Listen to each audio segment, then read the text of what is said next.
Ju përshëndes, to janë lajmet në Top Channel ku do të ndiqni. Një aksident i rënd ndodhi mbrëmjen e sejntes në aksin rrugor Elbasan Peqin, ku një furgon ka përplasur një punonjës pastrimi që ishte në detyrë. 58 vjeçari Kadri Dedej ndroi jetë menjëherë. AKU ka blokuar disa ngarkesa me rrush dhe pjeshk nga Greqia dhe Italia për shkak të përmbajtjes së lartë të pesticideve, por rezulton se nga 18 ton fruta jashtë standardeve të BE-s të importuara në vendin tonë u asgjësua vetëm një pjesë e vogël, ndërsa shumica dyshohet se përfundojnë në tryezat e shqiptarëve. Avionët ushtarak rus shkelën sërish hapësirën e vendeve të NATO-s, ndërsa sekretari i përgjithshëm Mark Rutte tha se aleanca duhet të jetë gati që t'i rrëzojë ata. Reagoi Moska duke thënë se nëse qellohen avionët, atëherë do të nis lufta.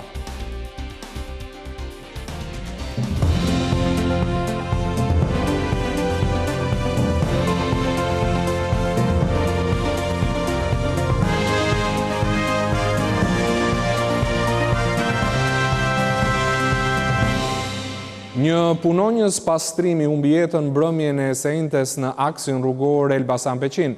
58 vjeçari Kadri Dedej u përplas nga një furgon gjatë kohës që ishte në detyrë dhe ndroi jetë menjëherë. Një aksident i rënd ka ndodhur mbrëmjen e sejntes në aksin rrugor Elbasan Peqin pranë fshatit Përparim, ku një furgon ka përplasur për vdekje një këmbësor. 58 vjeçari Kadri Dedej, punonjës pastrimi, dyshohet se ka qenë në krye të detyrës, teksa është përplasur për vdekje nga furgoni i cili lëvizte me shpejtësitë e normave. Sipas informacioneve paraprake, përplasja ka qenë shumë e fortë dhe si pasojë e goditjes ka gjetur vdekjen e menjëhershme punonjësi i pastrimit, i cili ndodhej pranë mjetit të punës në momentin e aksidentit. Policia ka ndaluar 61 vjeçarin, drejtuesin e mjetit tip furgon, ndërkohë që po punohet për zbardhjen e plotë të rrethanave të aksidentit. Ky është Top Channel. Këshilli i Ministrave miratoi vendimin e shkarkimit të kryetarit të Bashkisë së Tiranës Erion Veliaj. Ky ishte një nga vendimet e para të qeverisëre. Disa ditë më parë, avokatët e Veliajt, por dhe vetë ai paralajmëruan se do ta apelonin shkarkimin në çdo gjykatë. Erion Veliaj, fituesi 3 mandateve në siglën e Partisë Socialiste si kryebashkiak i Tiranës, me një vendim të qeverisë Rama 4, është shkarkuar nga detyra. Ora 12 e kësaj të njëjte, gjeti ministrat një nga një duke ngjitur shkallët e godinës të Këshillit Ministrave. Ata janë bashkuar kryeministit Edi Rama, i cili mësohet se ka drejtuar mbledhjen e qeverisë për të marrë një vendim jo fort të lehtë, por të sqaruar prej tij me argumentin se Tirana nuk mund të vazhdojë të jetë si një trup pa kokë. Burime nga mbledhja e qeverisë treguan për Top Channel se është miratuar projekt vendimi i shkarkimit të Erion Veliajt pas propozimit nga Këshilli Bashkiak. Vendimi miratuar sot nga Këshilli i Ministrave i shkon presidentit të Republikës Bajram Begaj, i cili do duhet të dekretojë zgjedhjet e pjesëshme të parakohshme në Tiranë. Në kushtet kur jemi përpara një shkarkimi të një kryebashkiaku nga qeveria, ligji jep të drejtën ankimimin në gjykatën kushtetuese brenda 15 ditëve nga shpallja e vendimit. Me gjitha gjasat, presidenti Bajram Begaj do të pres 15 ditë për të parë nëse Erion Veliaj përmes avokatëve do të apelojnë kushtetuese. Vetë avokatët e Veliajt publikisht kanë paralajmëruar apelimin dhe kanë qenë në pritje të vendimit qeverisë. Avokatët kanë lënë kuptohet se ata do të zhvillojnë betejën ligjore kushtetuese, duke sjellë precedentet e viteve 2019, 2022, kur Bashkia Durrësit dhe Bashkia Shkodrës ishin për një kohë të gjatë pa kryetar bashkie në detyrë dhe në këto njësi nuk u zhvilluan zgjedhjet parakohshme. Deri në këto momente, Erion Veliaj nuk ka bërë asnjë reagim publik për shkarkimin. Pavarësisht se cila do të jenë vonesat e mundshme drejt mbajtjes të zgjedhjeve të parakohshme në Tiranë, Edi Rama një ditë më parë ndezi motorët e fushatës elektorale në mbështetje të kandidates Ogerta Manastirliu. Burime nga Partia Socialiste konfirmuan se fushatën e ardhshme të kryeqytetit Rama ja ka besuar ta drejtojë Belinda Balluku, e cila vjen nga fushata e shkuar zgjedhore në Fier, ku socialistët shënuan një fitore historike me 12 mandate. Kryeministri Edi Rama emëroi ish-deputeten e LSI Silva Caka si zëvendës ministre të punëve të brendshme, duke zbatuar idenë e tij për përfshirjen e figurave nga opozita. Në shtresën e lartë të dhullumit të kënetës politike të opozitës, ka plot burime të pasurta, burime të vlefshme. Nuk ka avonuar shumë dhe kryeministri Edi Rama vë në zbatimin e tij të bërë publike në Asamblen Kombëtare të Partisë Socialiste dhe e ka nisur me ish deputeten e Lëvizjes Socialiste për Integrim, Silva Caka, antare e poksa e partie në Këshillin Bashkiak të Tiranës.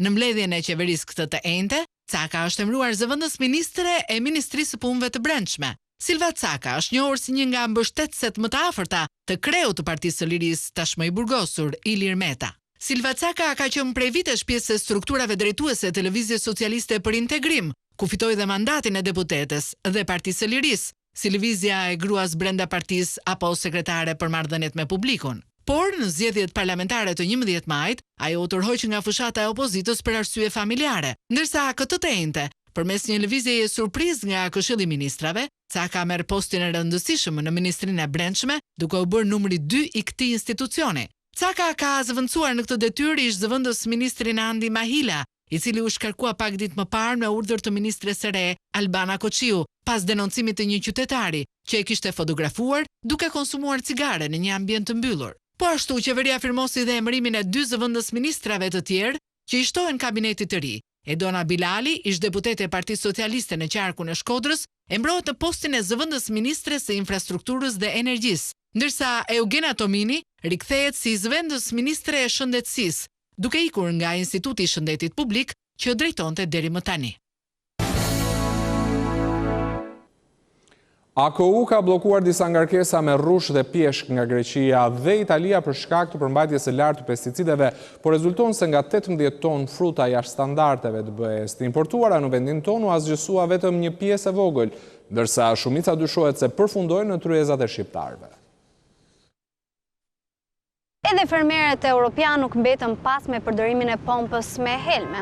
Gjatë kësaj jave, Autoriteti Kombëtar i Ushqimit ka bërë bllokimin e 3 ngarkesave të rrushit dhe të pjeshkëve nga Greqia dhe Italia, pasi ato rezultuan të ngarkuara me pesticide. Por ajo që konsumatori nuk mëson në njoftimin zyrtar të Autoritetit Kombëtar të Ushqimit, është sasia e bllokimit dhe e importuar. Të fshesh të vërtetën nuk e përmirëson dhe as nuk e ndryshon atë. Top Channel ka mësuar që vetëm rrush në Shqipëri është futur 8 ton dhe trupa inspektuese e AKU-s ka bllokuar afërsisht 727 kg, ndërsa pjeshk të rrezikshme në Shqipëri nga Greqia janë importuar afërsisht 10 ton. Dhe inspektorët e AKU-s kanë bllokuar vetëm 28 kg. Ku është sasia tjetër e frutave të rrezikshme? A është ajo ende në treg? Apo ka shkuar deri tek tryeza e qytetarëve shqiptar dhe tashmë ato janë konsumuar? Përgjigjen e këtyre 2 pyetjeve duhet e jap vetë Ministria e Bujqësisë. Rushi i tavolinës është rritur në efektin e kimikatit fungicid propamokarb, që kërkon 28 ditë për t'u shpërbërë, ndërsa pjeshka greke është spërkatur me helme të ndaluara nga rregulloria e Bashkimit Evropian, sepse Fosmet është hequr nga qarkullimi që në vitin 2021. Kemi prezent një insekticid, Fosmetin, i cili është i ndaluar në Bashkimin Evropian. Do thoja që është jashtëzakonisht e rëndësishme që ne të jemi në alert, që produktet që vinë, pra duhet në mënyrë absolute që të analizohen pothuajse deri në hyrje. Tregtimi i frutave dhe perimeve me helme ka si autor Ministrinë e Bujqësisë, e cila duhet të ndalojë futjen dhe prodhimin e ushqimeve që marrin jetë njerëzish. Impakti i pesticideve është impakt i ngadalt, por që është hap pas hapi me problematika të mëdha. Kështu që është shumë e rëndësishme që si thuaç masat i marrin me kohë, me qëllim që shëndeti i popullatës të jetë i garantuar.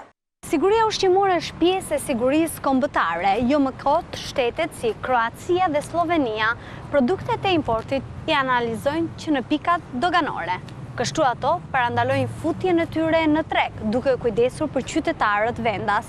Por Ministria jonë e Bujqësisë, analizat laboratorike të pjeshkës dhe të rrushit nuk i bëri në dogan, përkundrazi.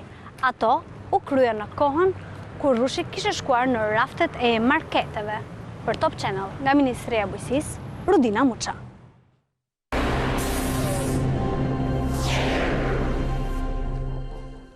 Vetëm 31 gjyqtar për një stok prej 44.000 dosjesh. Kjo e ka detyruar gjykatën e apelit që t'i bëjë sërish kërkesë këllëgjës që t'plotësoj vakancat, pasi ngarkesa është e papërballueshme. Gjykata e apelit i është drejtuar me kërkesë të përsëritur Këshillit të Lartë Gjyqësor, duke i kërkuar ndërhyrje urgjente jo vetëm sa i takon evadimit të backlogut, por gjithashtu edhe për të zgjidhur vakancat që vijojnë prej muajsh të mos plotësohen me gjyqtar. Në shkresën që Top Channel e disponon, kërkesa është firmosur nga Këshilli i kësaj gjykate, në të cilën gjykohen të gjitha çështjet penale dhe civile në rang vendi. Gjyqtarët ngren shqetësimin për atë që e quajnë si kushtet të papërballueshme të fluksit. Gjykata e apelit ka aktualisht në detyrë, thuhet në këtë shkresë, 31 gjyqtar, pavarësisht se sipas hartës së re, parashikohet të jenë në detyrë 78 gjyqtar. Për këtë arsye, apeli gjendet midis numrit të lartë të konflikteve gjyqësore që regjistrohen dhe numrit të pakët të gjyqtarëve. Çështjet janë të vështira, thuhet më tej, si pronësie penale në të gjithë territorin dhe janë me ndjeshmëri dhe kompleksitet të lartë. Faktor këta që cënojnë seriozisht funksionalitetin e kësaj gjykate, po ashtu në kërkesë konsiderohet si imediate nevoja për të asistuar çdo gjyqtar me 2 ndihmës ligjor, përsa një gjyqtar shqyrton mesatarisht 379 çështje, ndërsa stoku tani më ka kapërcyer shifrën e 44.000 të tilla. Mungesa gjyqtarëve ka sjell superngarkesë te trupat e tjera gjyqësore në gjykatën e apelit në Tiranë, duke shkaktuar si pasojë pritje pafund të qytetarëve. Gjykata e apelit, me shkrirjen e të gjitha apeleve, apeli i jurisdiksionit të përgjithshëm në Tiranë mbeti një i vetëm në shkallë vendi, mbas aplikimit të hartës së re gjyqësore dhe menjëherë me zbatimin e vettingut, edhe kjo shkallë u prek nga stoku, siç kishte ndodhur më herët me gjykatën e lartë. Gjykata e apelit i numëron kolegjëse dhe pasojat që po shkaktohen nga stoku, si gjyqe të stërgjatura, rrezik i shuarjes automatike të masave, me ndikim në cënimin e parimit të gjykimit brenda afateve. Detajet reja janë zbuluar nga krimi i rënd që tronditi Durrësin. 51 vjeçari Valbon Beqiri u vra brutalisht me thik nga 24 vjeçari Taylor Tivari. Hetuesit dyshojnë se vrasja ka qenë e paramenduar. Detajet e reja janë zbuluar nga hetimet për vrasjen makabre të 51 vjeçarit Valbon Beqiri në Durrës. Ai u masakrua me 20 goditje thike nga një 24 vjeçar, tashmë i arrestuar nga policia. Burimet të grupit hetimor thonë se ndryshe nga pretendimi i autorit se viktima tentoi ta përdhunonte, dyshohet se vrasja ka qenë e paramenduar. Hetuesit po shqyrtojnë pistën e një lidhjeje intime mes tyre që mund të ketë sjell konfliktin fatal. Nga kthyrja e vendit të ngjarjes, rezulton se Beqiri është goditur që tek dera e apartamentit. Pas përleshjes, ai është gjetur nën tavolinën e kuzhinës, ndërsa apartamenti ishte i mbuluar në gjak. Ngjarja dyshohet se ka ndodhur brenda një harku kohor për 25 minutash. Na tremi dhe zbesoshim që në pallatin tonë kemi të tilla probleme. Njihtet viktimën? Po, Prisedoja, djali mirë shumë, djali urt, me respektonte, s'ka kemë banori për hershëm. Krimi u zbulua pasi viktima nuk shkoi të merrte djalin e tij nga shkolla si çdo ditë. Pas kërkimeve, një i afërm e gjeti të pajet në banesën që Beqiri e kishte në ruajtje dhe njoftoi mbrëmjen e së mërkurës policinë. Hetimet zbuluan se krimi ishte kryer para ditën e djeshme, rreth orës 10, kur 24 vjeçari është parë duke u futur në apartament. Sipas njoftimit zyrtar të policisë, ai kishte hyrë në banesë për të blerë lëndë narkotike, por pas një konflikti për motive të dobta, ai e ka goditur disa herë me thik, duke shkaktuar vdekjen e menjëhershme. Policia arrestoi 24 vjeçarin Taylor Tivari dhe një tjetër person që e ndihmoi të largohej nga vendi i ngjarjes, ndërsa hetimet po vijojnë për të sqaruar motivet e plota të këtij krimi. Me ftesë të sekretarit amerikan të shtetit Marco Rubio, ministrja për Europën dhe punët e jashtme Elisa Spiropali mori pjesë në një darkë të zhvilluar në New York. Përveç Rubios, ajo takoi edhe Richard Grenell. Ministrja e jashtme Elisa Spiropali nis detyrën e re me takimet të rëndësishme në Shtetet e Bashkuara të Amerikës. Ajo u takua me 2 njerëzit e afërt të presidentit amerikan Donald Trump, sekretarin e shtetit Marco Rubio dhe emisarin special për misionet e posaçme Richard Grenell. Në fokus të takimit të Spiropalit me sekretarin Rubio ishte thellimi i aleancës strategjike mes 2 vendeve aleate në çdo dimension. Me shumë kënaqësi u bashkova darkës transatlantike me ftesë sekretarit amerikan të shtetit Marco Rubio, ndërkohë që aleanca strategjike mes vendeve tona do të thellohet edhe më tej në dimensionin politik, ekonomik dhe atë të sigurisë, shkroi Spiropali pas takimit me sekretarin amerikan të shtetit. Më vonë gjatë entes, ministra Spiropali u takua dhe me Richard Grenell, emisari special i presidentit Trump për misionet e posaçme, ku theksoi se fuqizimi i marrëdhënieve mbetet një prioritet kryesor për qeverinë e Shqipërisë, teksa vazhdojmë të punojmë së bashku për thellimin e bashkëpunimit ekonomik. Ndër të tjera, Spiropali u shprehse gjatë takimit me Grenell, ku i pranishëm ishte edhe presidenti Bajram Begaj, u rikonfirmua aleanca e palëkundur e Shqipërisë me Shtetet e Bashkuara si objektiv kryesor strategjik. Këto takime u zhvilluan në kuadër të javës së nivelit të lartë të sesionit të 80 të Asamblesë së Përgjithshme të OKB-s.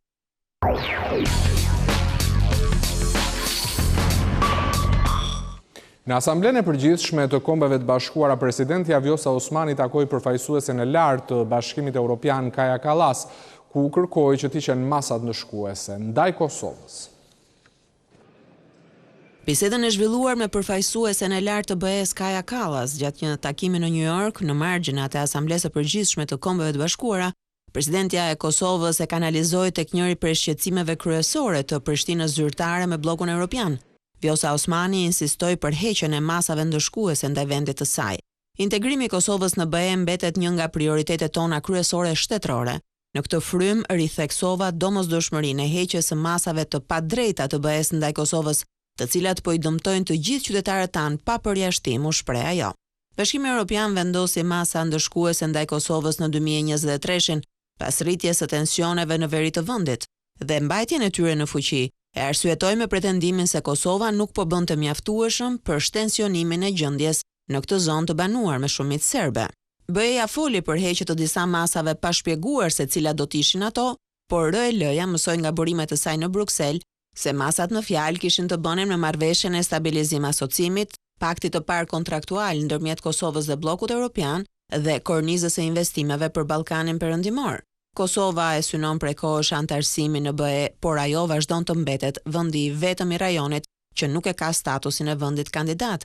Kërkesa e saj për antarësim e paraqitur në dhjetor të 2022-shit nuk është shqyrtuar ende.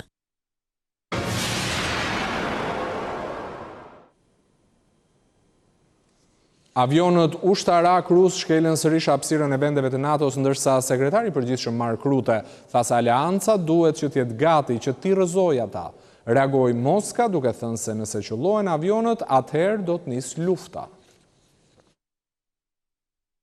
Presidenti amerikan Donald Trump shprehu edhe një herë zhgënjimin e tij të thellë ndaj Vladimir Putinit. Gjatë një takimi zyrtar me presidentin turk Recep Tayyip Erdogan në Shtëpinë e Bardhë, Trump kritikoi ashpër qëndrimin e Kremlinit në lidhje me luftën në Ukrainë. Jam shumë i zhgënjur nga Putini. Rusia ka humbur miliona ushtar për asgjë. Është një turp. Ekonomia e tyre është në kolaps dhe ata vazhdojnë të vrasin njerëz. Putini duhet të ndalet. Deklarata e Trump vjen në një kohë kur tensionet në kufit lindor të NATO-s janë rritur ndjeshëm. Aleanca Veriatlantike përmes një njoftimi zyrtar në rrjetin social X bëri me dije se radarët kanë kapur 5 avion luftarak rus pranë hapësirës ajrore të Letonisë. Sekretari i përgjithshëm i NATO-s Mark Rutte mbështeti deklaratën e Trump një ditë më parë, duke nënvizuar se vendet anëtare duhet të jenë të përgatitura edhe për rrëzimin e dronëve apo avionëve luftarak rus që hyjnë në mënyrë të palishme në hapësirat ajrore të tyre. Për këtë reagoi me tonë të ashpra ambasadori rus në Francë, Aleksej Meshkov. Nëse NATO sulmon avionët ruse, atëherë do të jetë luftë. Ju e dini që ka shumë avion të NATO-s që shkelin hapësirën ajrore ruse, por ata nuk i rrezon askush, tha ai. Kancelari gjerman Friedrich Merz ndërkohë bëri thirrje që Bashkimi Evropian të përdorë asetet e ngrira ruse për të financuar ndihmën ushtarake për Ukrainën.